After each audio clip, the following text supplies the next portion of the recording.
Para ya entrar en la clase del Éxodo, vamos a orar, porque sin la ayuda del Espíritu Santo nosotros no podríamos estar compartiendo esta clase, esta enseñanza de este libro de Éxodo, lo cual ya había mencionado, es muy interesante. Padre Santo, gracias te damos una vez más, Señor, por permitirnos estar aquí, Señor, delante de tu presencia, estudiando tu bendita y santa palabra. Señor, gracias, Padre, porque yo sé, Señor, que tú estarás, Señor, con nosotros durante este estudio, Padre. Señor, nos ponemos en tus manos, Señor, para que seas tú, Señor, abriendo nuestro entendimiento, Señor. Y yo me pongo en tus manos, Señor, para que sea tu Espíritu Santo a través de mí, Señor. Dame la sabiduría que necesito en este momento, Señor, para poder, Señor, exponer esta clase, Señor, de lo más profundo, Señor Dios, de mi corazón. Yo te pido, Padre amado, que seas tú conmigo, Padre, y con tu sabiduría, Señor Dios, y que no sea conocimiento humano, sino tu propio conocimiento, Señor, y tu propia presencia. En el nombre del Padre, del Hijo y del Espíritu Santo hemos orado. Bueno, para comenzar, vamos a dar una introducción de lo que es el plan de Dios en el Éxodo. El plan de Dios para la redención del mundo ha estado en marcha desde antes de la fundación del mundo. Y esto lo podemos ver en 1 de Pedro 1:20. La redención es un plan de emergencia ante lo imprevisto. Todo lo que ocurre, hasta las cosas que nos producen sufrimiento, son parte del plan del Señor para nuestra redención. ¿Qué significado tuvo el que José ya estuviera en Egipto cuando llegaron los hijos de Israel? Podemos ver el sufrimiento que pasó José cuando fue vendido por sus hermanos, ¿verdad? Por la maldad de sus hermanos. Él pasó por mucho sufrimiento. Él solamente tenía 17 años. El niño, uno de los niños más pequeños, porque después de él venía Benjamín. Y para él esto fue algo muy grande, no saber la cultura, no saber el idioma, no conocer nada de Egipto y llegar a Egipto como esclavo, ¿Por qué llegó a Egipto como esclavo? Porque fue vendido por sus hermanos a una caravana que venía y iba dirigiéndose a Egipto. Para José significó salir de las condiciones en que había caído por la maldad de sus hermanos y la oportunidad de ser usado por Dios para preparar lugar para su familia. Pero al final del Génesis, cuando estuvimos estudiando Génesis, podemos ver que cuando ya José revela su identidad, José entiende que a través de todo ese proceso que él fue llevado, la mano de Dios estaba ahí. Y más aún que la presencia de Jehová nunca se apartó de él. Que él todo el tiempo entendió que la presencia de Dios lo acompañaba. Y entendió al final y se lo dio a saber a sus hermanos que Dios lo había usado para preparar el camino, para preparar ese lugar donde ellos al llegar a Egipto encontraron y donde se estaban ahora, habitando en la tierra de Gosén. Una tierra que gracias a José, ¿verdad? Obtuvieron en Egipto y no era una tierra cualquiera. Podemos entender, y quiero que esto quede marcado, que Gosén era una tierra de bendición, que Gosén era una tierra próspera, que Gosén era una tierra grande, que aún cuando el Señor lleva al pueblo de Israel a Egipto, los lleva a un lugar preparado, a un lugar ya separado, a un lugar que había sido ya guardado para que cuando los hijos de Israel llegaran a Egipto, tuvieran esa tierra fértil, una tierra buena, un lugar de lo mejor que tenía Egipto. Porque ahí vemos que literalmente el Señor en estas circunstancias de hambre, de esa hambruna que había en toda la tierra, Dios estaba guardando un lugar para sus hijos. Y así mismo Dios hoy día hace con nosotros. En medio de tantas circunstancias difíciles, Dios siempre guarda un buen lugar para proteger a sus hijos. Para los hijos de Israel significó la condición preparada por Dios para consolidarlos como pueblo suyo, al que Él revelaría su palabra y del que saldría el Salvador. De que ellos fueron ahí y fueron redimidos, fueron transformados, ellos cambiaron. Ellos fueron de una condición de pecado, fueron a una condición que Dios los consolidó, Dios los preparó como su pueblo, porque de ellos saldrían las 12 tribus de Israel. Tribus que anteriormente hemos discutido en otros estudios, que tienen gran significado y cada una desarrolla o relata o tiene un trasfondo bien importante en todos los acontecimientos de Jesús. Para el mundo significó el avance de los planes de Dios para la redención. Vemos ahí, como ya mencioné también la semana pasada, que José fue ese camino, ese redentor en este momento para traer la unidad, traer la redención de los hijos de Israel, de estos 11 hombres, porque en ese tiempo eran 11, después que añadimos entonces ya a José y ahí 12. Pero anteriormente había mencionado la semana pasada que el Señor usó, se identifica, déjame ver si lo encuentro aquí.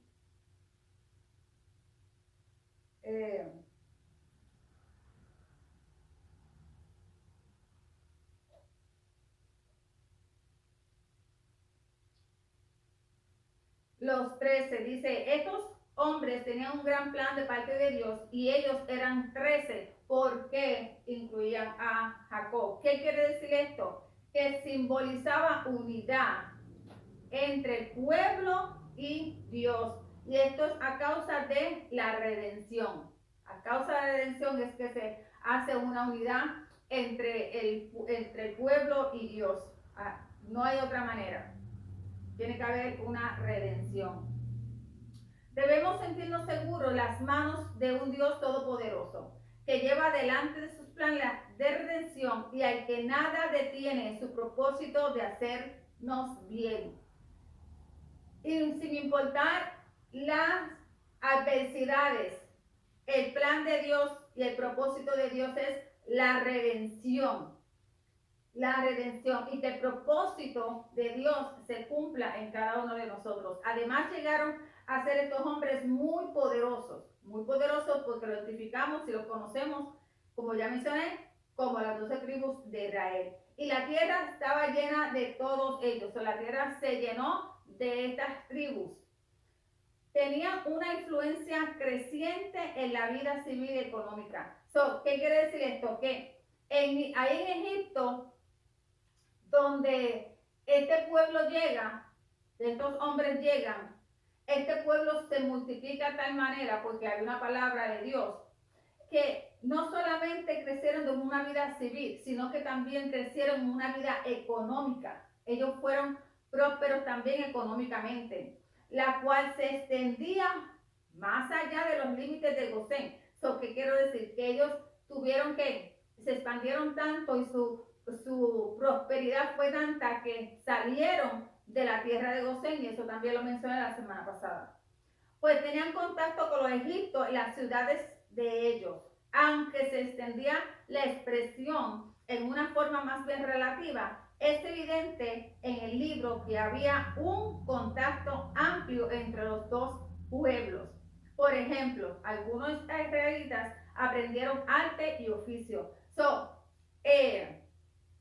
Vemos aquí que cuando se extienden, salen de la tierra de Gosén, ellos empezaron a tener contacto con los egipcios, empezaron a tener contacto con otra área, pero eso los ayuda a ellos a crecer intelectualmente, los ayuda a crecer a ellos en las tareas, como decir, oficios oficios empezaron a crecer, a aprender qué era lo que hacían los egipcios y cómo ellos podían aprender de lo que ellos hacían para ellos sobrevivir, para ellos aprender a hacer otras cosas y sobrevivir. Y esto los hace a ellos ser más prósperos en todo lo que hacían. Entonces dice, por ejemplo, algunos israelitas aprendieron aprendieron arte. Y los otros aprendieron más literatura, aprendieron muchas otras cosas que los ayuda a ellos a ser más, evolucionar mejor en Egipto, y lo cual los ayuda a ellos más adelante sostenerse cuando ya son establecidos como nación. Casi entraron entre 70 y 75 personas a Egipto, y casi 2 millones de personas salen de Egipto. Vemos cumplida la promesa de Dios a los patriarcas como, ¿quiénes son los patriarcas? Abraham, Isaac, Jacob. Mientras seguía estudiando sobre la historia de Egipto, pude encontrar varias diferentes fechas y contradicciones entre los escritores eruditos que tienen una diferencias entre quiénes eran los faraones o reyes en ese tiempo. Unos están de acuerdo y otros no. En las fechas igualmente. Hay muchas diferencias de fechas. So que para descifrar claramente quién fue el faraón o quiénes fueron los faraones que estuvieron durante esa época, hay que hacer un profundo estudio porque hay muchas fechas, muchos nombres, pero sí sabemos que había un rey, un faraón, que era el que conocía a José, que fue el que lo ayudó, y de ellos dan algunos diferentes nombres, ¿verdad?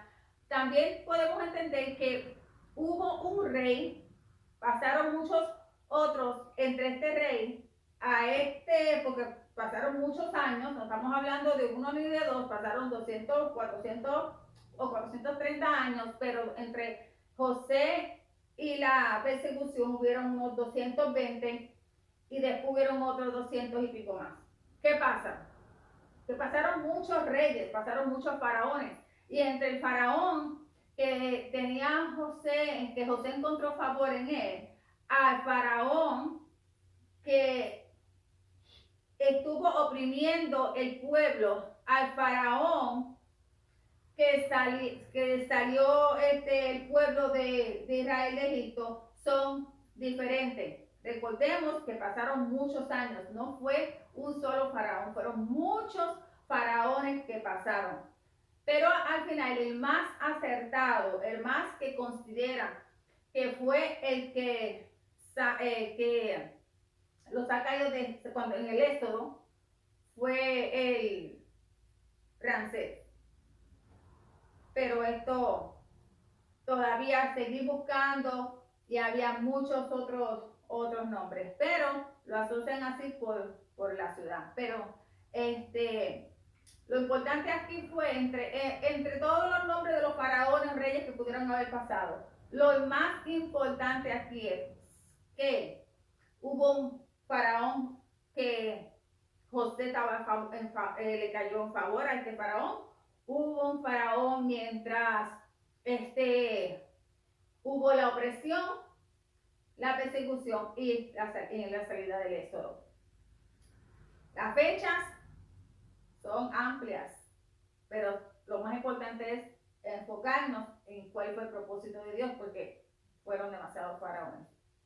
Mientras seguí estudiando, esto fue lo que encontré y decidí entonces probablemente más adelante dar una clase solamente sobre estos faraones. En Hechos 7:18 dice: pero cuando se acercaba el tiempo de la promesa que Dios había jurado a Abraham, el pueblo creció y se multiplicó en Egipto, hasta que se reveló en Egipto otro rey que no conocía a José. ¿Por qué no conocía a José? Porque desde que murió José, pasaron 220 años y durante ese tiempo pasaron otros faraones, como ya dije, y según iban pasando esos faraones, los israelitas, ellos se le va olvidando seguir enseñando a las nuevas generaciones sobre quién era José y qué sucedió. Aunque sabemos que esto estaba literalmente ya en la literatura, que ya estaba escrito, pero muchos de estos reyes ellos no les interesaba saber nada de esto. Ellos lo único que estaban era pendientes a ellos mismos, porque ellos eran muy orgullosos, ellos se creían dioses, ellos estaban enfocados en ellos mismos y ellos solamente podían ver que en este momento que había unos extranjeros, un grupo de personas que se estaban multiplicando, que estaban siendo prosperadas en la tierra del faraón, porque esa era la tierra del faraón, y eso no podía suceder. Entonces sigue en el 19. Este rey, usando de astucia con nuestro pueblo, maltrató a nuestros padres, a fin de que expusiesen a la muerte a sus niños, para que no se propagasen. Porque nos vamos a recordarnos que cuando se levanta este faraón, que no conoce, ¿qué fue lo que hizo? Quería extinguir, quería eliminar, que siguieran multiplicándose, que siguieran creciendo. Entonces, lo que hace es que levanta su propia inteligencia, conocen otros dioses, no conocen a Dios, se va por su propia astucia y dice, este es el plan que tengo. Va todo niño que nazca varón, lo van a matar, lo van a eliminar, lo van a tirar al río Nilo, lo van a matar, y usa unas parteras para que les dejara saber, para que ella se encargue, les dejó saber a ellas el plan para que ellas se encargaran de hacer este trabajo. Pero ¿qué pasa? En aquel mismo tiempo ya Dios había apartado un hombre, y lo voy a mencionar porque es parte de esto, pero esto va a ser más adelante. Nace Moisés. Ya Dios estaba preparando nuevamente el camino para levantar a un nuevo líder, para levantar a alguien que iba a estar cuidando de su pueblo, a un hombre que Dios le iba a dar el encargo, la asignación de sacar el pueblo de Egipto. Y este hombre agradaba a Dios y fue criado 3 meses a la casa de su padre. Pero siendo expuesto a la muerte, la hija de Faraón le recogió y le crió como a su hijo suyo. Esta partecita aquí nada más tiene un trasfondo súper interesante, porque Moisés le dice al Señor que él era de poca palabra, de torpe a hablar. Pero aquí vemos que Moisés fue criado en el palacio del faraón con la princesa, fue criado, fue llevado ya grandecito cuando lo sacan del lado de la persona, la mujer que lo estaba cuidando, que era su mamá, lo llevan al palacio, y ahí él fue educado, ahí él fue preparado, él fue ahí enseñado en toda sabiduría de los egipcios, y era de poderosa palabra. ¿Y qué pasa? Cuando se encuentra con el Señor, le dice, yo manda a otro, que yo soy de golpe a hablar, yo no tengo palabras, pero esta partecita aquí, en Hechos 7:21, dice, pero siendo expuesto a la muerte, la hija de Faraón le recogió y le crió como a hijo suyo. Y fue enseñado Moisés en toda la sabiduría de los egipcios, y era poderoso en sus palabras y obras. Eso nada más ahí Hay mucho para sacar para muchísimos estudios y hasta muchas prédicas. Pero seguimos más adelante. La religión y la historia de Egipto se dividía en dinastías y fueron 31 dinastías. Esto lo encontramos en la enciclopedia bíblica, donde nos hablan sobre estas dinastías, sobre los siglos que estas dinastías existieron. Entonces, vamos a leer ahora el versículo 12. Pero cuanto más los oprimían, tanto más se multiplicaban y crecían, de manera que los egipcios temían a los hijos de Israel, porque eran multiplicados, eran prósperos en lo civil y en lo económico, eran muchísimos y estaban viendo que cada día se multiplicaban más y prosperaban más. Y esto era una amenaza para los egipcios. Ellos le tenían mucho miedo porque ellos estaban pensando, no, esta gente se va a quedar con el país, son mucho más que nosotros tenemos que hacer algo para detener que esto siga, que ellos se sigan multiplicando. Y por eso entonces hacen este tipo de plan para detener la multiplicación del crecimiento de los hijos de Israel. Y los egipcios hicieron servir a los hijos de Israel con dureza y amargaron su vida con dura servidumbre. Ellos, esta opresión no sucedió de momento, de repente. Esto sucede suave, va sucediendo paulatinamente, va sucediendo poco a poco, donde ellos van aumentando, los egipcios les van aumentando la opresión, la angustia, el trabajo a los israelitas en hacer el barro y ladrillo. Ellos hacían barro y ladrillo, pero al principio a ellos le traían todos los materiales para que hicieran los ladrillos, pero eventualmente ya ellos se lo ordenan, le vienen estos hombres, estos capataces, estos trabajadores del faraón, y le dice, no, a estos, ¿verdad?, comisionarios, como también le llaman, le dice, ahora ustedes van a buscar todos los materiales para preparar los ladrillos, pero van a seguir haciendo la misma cantidad de ladrillos. Van a buscar los materiales, pero no quiere decir que esto va a reducir la cantidad de ladrillos que van a hacer, sino que los van a hacer a la misma cantidad de ladrillos. Entonces, el faraón forzó a los israelitas a construir unas ciudades de almacenamiento, las cuales se llamaron, una se llamaba Pitón y la otra se llamaba Ramsés. Los eruditos han disentido durante años sobre el lugar donde estas ciudades se encuentran, sobre sus ubicaciones. Hay muchas ubicaciones que supuestamente podrían ser el lugar de la ciudad de Pitón, pero quedan muchas dudas también sobre este lugar donde pudo haber sido construida la ciudad de Pitón. Hay otros posibles lugares para la ciudad de Ramsés, pero al igual que la ciudad de Pitón, queda sin una exacta ubicación. Siguen buscando lugares donde pudieron haber estado, pero todavía no han tenido pruebas evidentes donde puedan decir que verdaderamente estas ciudades fueron construidas en este específico lugar.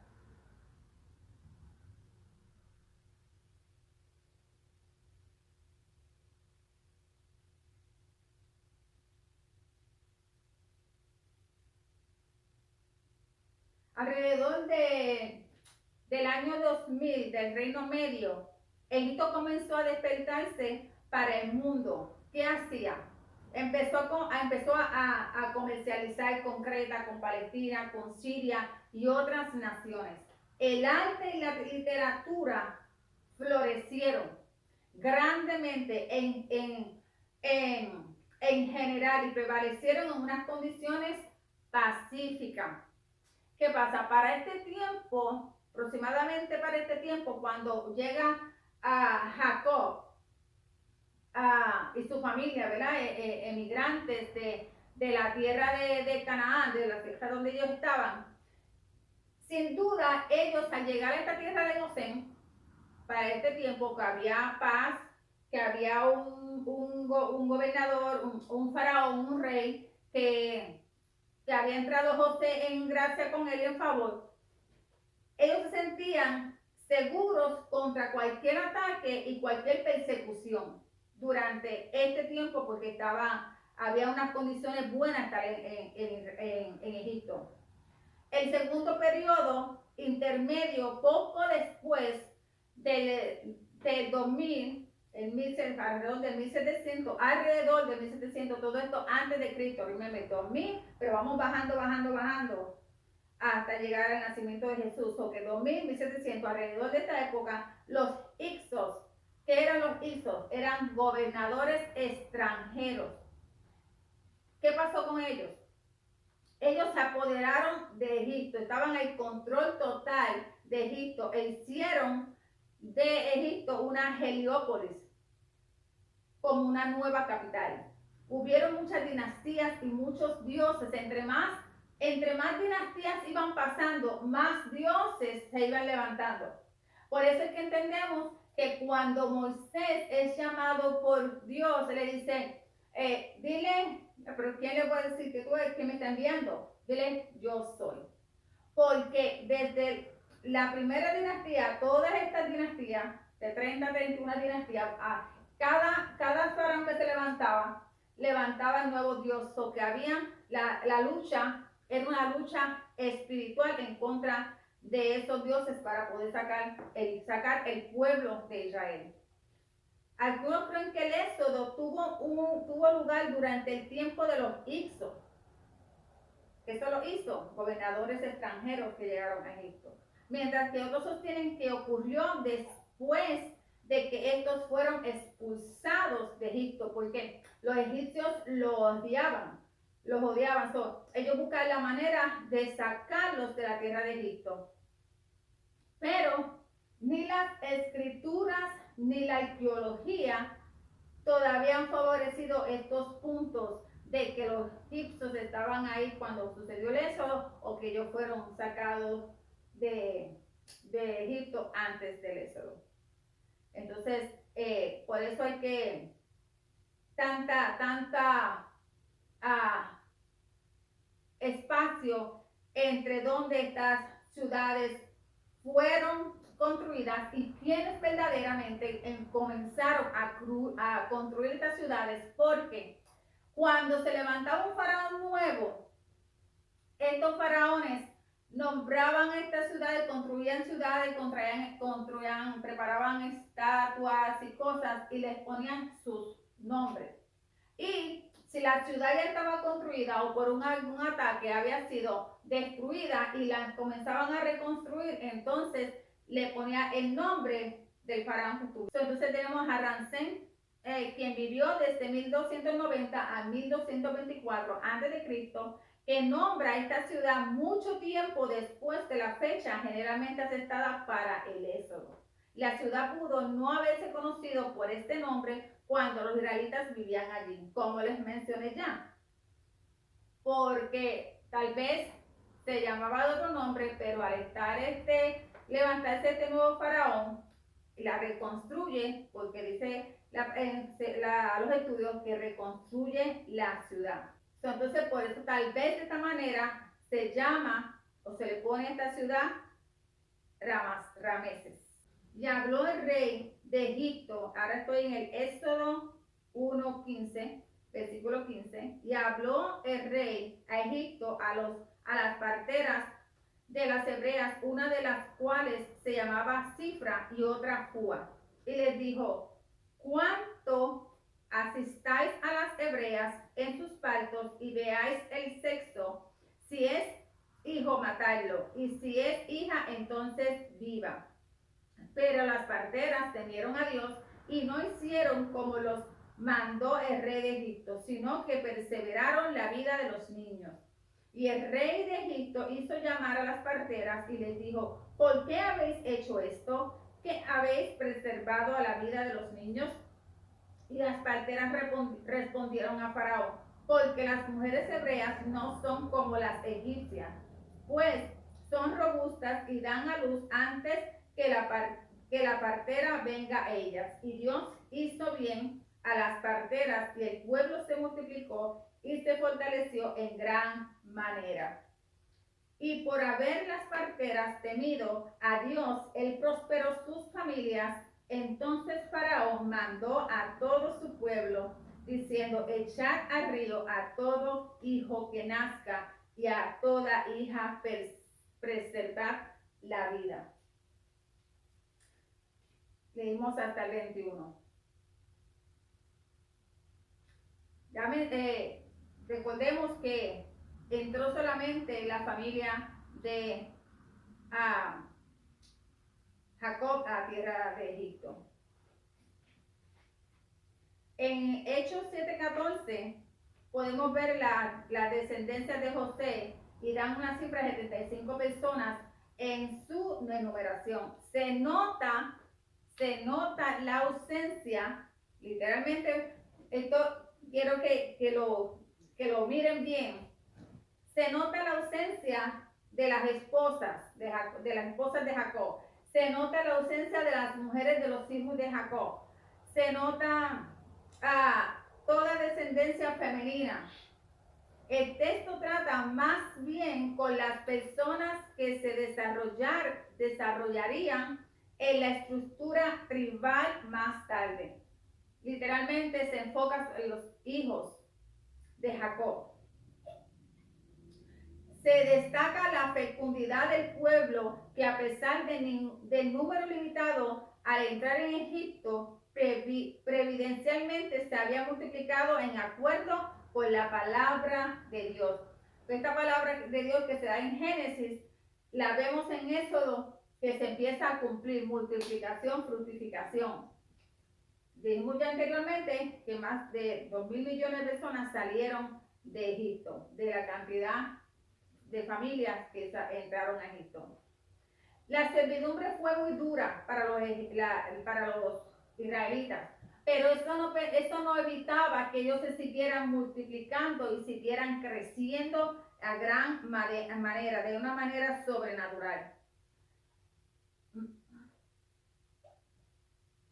Una dinastía nueva como el poder en Egipto, y los hebreos perdieron su posición de privilegio. Los Hicsos, como ya mencioné, invasores, gobernadores extranjeros semíticos, fueron expulsados cerca de 1570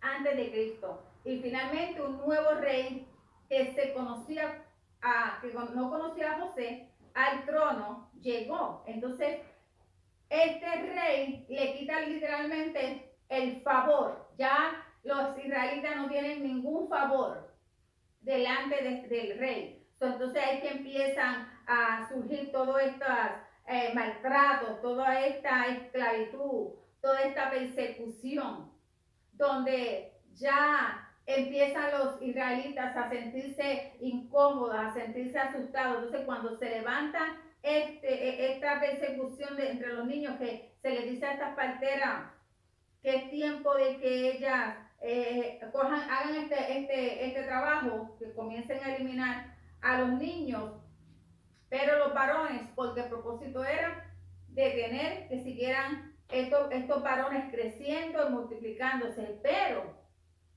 las niñas sí, dejar las niñas, porque las niñas iban a ser usadas para servicio, iban a ser usadas para trabajo. Pero el varón no, el varón había que eliminarlo, porque el varón era la multiplicación. El faraón estaba temeroso de muchas cosas sobre los israelitas. Eran fuertes, eran muchísimos, tenían mucha prosperidad.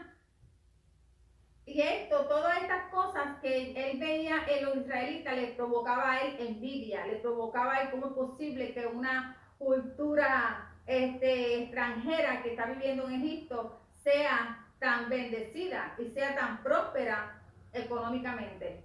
Consecuentemente, usa las parteras. Pero ¿qué pasa? Las parteras, estas mujeres, tenían temor de Dios. Tenían temor. La pregunta era que si eran egipcias o eran hebreas. Eran hebreas. Las parteras eran mujeres hebreas. Las hebreas nunca iban a dejar que una mujer egipcia viniera a tocarlas. Eran mujeres hebreas. Las parteras y eran conocedoras de Dios. ¿Qué pasa con esto? Esto es una joya, sobre estas parteras, esto es una joya bíblica que importa muchísimo, porque las parteras, al tener temor de Dios, no hicieron como el rey de Egipto les mandó, lo cual le pudo haber ocasionado a ella su muerte. ¿Por qué? El rey era dueño de la tierra y de las personas. Y en este momento estas parteras se tomaron el riesgo de negarse a hacer lo que este faraón dijo. Ya no siguieron su ordenanza y dejaron todos los niños varones vivos. Entonces, dice que una de ellas se llamaba Cifra, que significa belleza o hermosa, y la otra se llamaba Fua, que significa hacer brillar o esplendor. Son las únicas parteras nombradas, eran las únicas para toda la gente. Es la pregunta. 2 parteras para tanta gente, para tantas mujeres. De ser así, no sería tan numeroso el pueblo como sugiere el texto. Eran ellas las encargadas o principales de todas las parteras. Eran las representantes del sindicato ante el faraón. El texto no indica cuál es la interpretación correcta, sin embargo parece ser que la segunda es la preferida. Probablemente, al ser tanta población, porque eran muchísimas personas, es imposible que hubieran solamente para tantas personas 2 parteras, pero lo más seguro es que estas mujeres estaban encargadas de las parteras, y ellas lo más seguro que era que se le dijo no le pasaron la información a las otras parteras. La orden de Faraón a las parteras de matar a todos los recién nacidos varones es un ejemplo de esto, de la obediencia a Dios primero, el temor a Dios. Debemos obedecer a los gobernantes, pero cuando sus acciones están en posición a la voluntad expresa de Dios y las consecuencias van en contra de la vida humana, nuestra alternativa es clara. Debemos obedecer a Dios antes que a los hombres, aunque en ello nuestra propia vida corra riesgos. Lo mencioné. La vida de ellas estaba en riesgo, pero ellas no obedecieron al hombre, ellas no obedecieron al faraón, porque ellas sabían que lo que el faraón estaba tratando de hacer era injusto, no podía suceder. Ellas se arriesgaron a las consecuencias, a ir en contra del faraón, porque ellas estaban haciendo primeramente la voluntad de Dios. Era primeramente lo que ellas tenían que hacer, el temor a Dios, como tenía las parteras. Esto ayudaría a que la sociedad hoy día no tomara tantas decisiones incorrectas y siguieran al hombre en decisiones incorrectas, sino que ese temor a Dios llevaría más a las personas hoy día, si actuaran como estas parteras, a no importar las consecuencias, seguir obedeciendo lo que la palabra de Dios dice, y sobre todo ir por lo que Dios dice y no por lo que el hombre está haciendo, porque esto era una manera del faraón provocar abortos. La diferencia entre la diferencia en que fueran los niños solamente y no las niñas, porque estaban literalmente cometiendo un homicidio en estos niños, en los varones, porque las niñas ya el faraón había establecido lo que se iban a hacer con estas niñas. Entonces, en conclusión, ¿verdad? Para ya cerrar este capítulo 1 del Éxodo, del 1 al 22,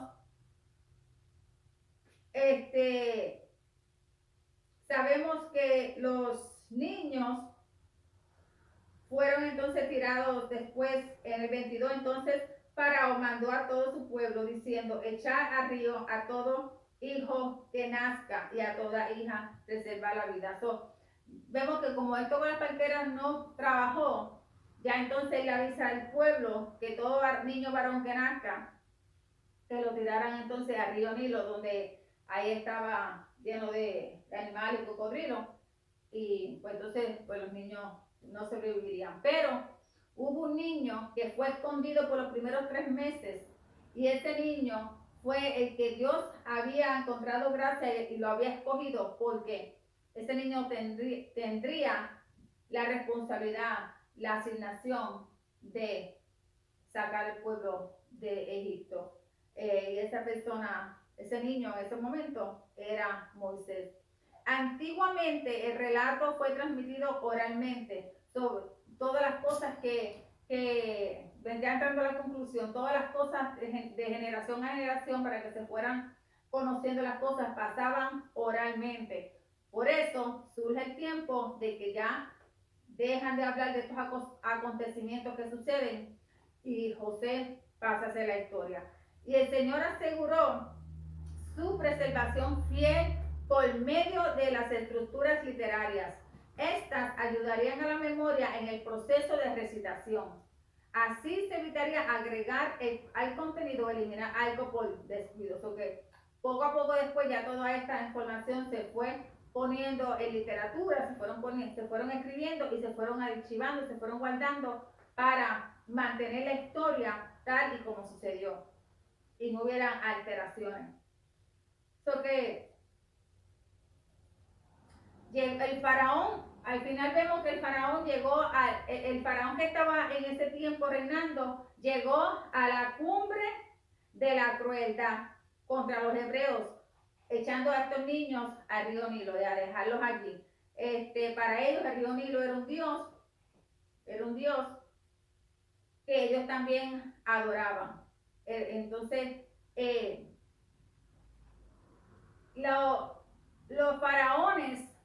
los faraones tenían tanto poder, porque ese poder se lo trajo José. Cuando José estaba, con la sabiduría que Dios le dio, comenzó a hacer unos planes donde obtuvo la tierra de Egipto. Y hasta la gente después se comenzaron a dar como esclavos. Él era dueño absolutamente de todo. Llega el momento entonces que estos faraones comienzan a creerse que son dioses, porque ellos eran la autoridad absoluta. Pero estas dos parteras, al tener temor de Dios, causan un reconocimiento en la palabra hoy día de Dios. El que teme a Dios no sigue el consejo de los malos.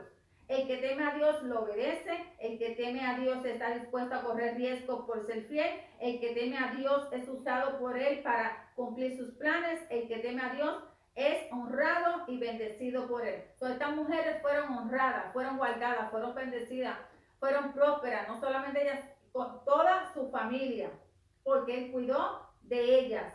A estas mujeres no le pasaron nada cuando ellas se expusieron literalmente a la muerte. El trabajo pesado fortalecido tanto a estas mujeres egipcias, israelitas, hebreas, que estas mujeres eran mujeres bien robustas y mujeres bien vigorosas, que ellas parteras pudieron usar una técnica, para llamarlo así, decirle al faraón, no, es que ellas ya han parido cuando nosotros llegamos, es imposible detener esto, porque ya ellas han parido, ellas no esperan que nosotros lleguemos para entonces dar a Dios. Ellas encontraron favor, fueron favorecidas por Dios, y Dios los siguió multiplicando y los siguió bendiciendo. Que no nos olvidemos, ¿verdad?, que el obedecer a Dios nos trae todas estas reconocimientos que mencioné. El amor de Dios, el cuidado de Dios, la multiplicación de Dios, nos trae todos estos reconocimientos cuando obedecemos a Dios y no seguimos a los mandatos del hombre, cuando sabemos que esto está en contra de Dios. Pero bendiciones, hasta aquí hemos llegado con la clase de Éxodo del 1 al 20.